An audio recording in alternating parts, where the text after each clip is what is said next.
పట్టణం నవోదయ స్కూల్లో విద్యార్థులు పైశాచికత్వాన్ని చాటుకున్నారు. జూనియర్లపై సీనియర్ విద్యార్థులు దాడికి పాల్పడ్డారు.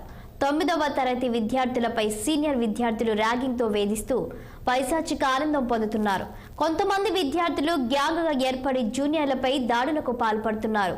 జూనియర్ల నుండి డబ్బులు కాజేయడం, చెప్పిన మాట వినకపోతే దాడులకు పాల్పడడం వంటి సీనియర్ విద్యార్థుల చర్యలతో బెంబెలెత్తిపోయారు. వెంట తెచ్చుకున్న డబ్బులను, వస్తువులను లాక్కోవడమే కాకుండా సీనియర్ల బట్టలు ఉతకకపోతే బలవంతంగా మెడపైకి తీసుకొని వెళ్లి కర్రలతో కొడుతూ పైశాచిక ఆనందం పొందుతున్నారు. అలాగే సీనియర్ విద్యార్థుల సెల్ ఫోన్ పోయినట్లయితే ఒక్కో జూనియర్ నుండి 500 రూపాయల చొప్పున వీరు బలవంతంగా వసూలు చేస్తూ ఉంటారు.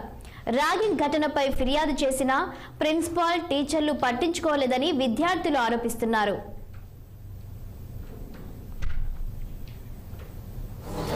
కొంతమంది +2 విద్యార్థులు 10th క్లాస్ విద్యార్థిని కొట్టారని కంప్లైంట్ వచ్చింది.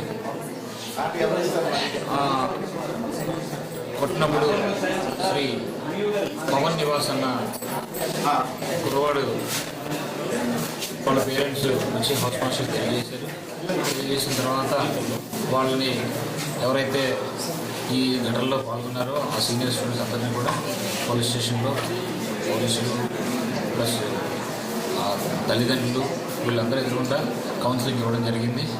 అదే కాకుండా ఈరోజు ఆ ఘటన గురించి పూర్తిగా వివరాలు సంపాదించడం కోసమని AP state protection of child rights కూడా వచ్చింది.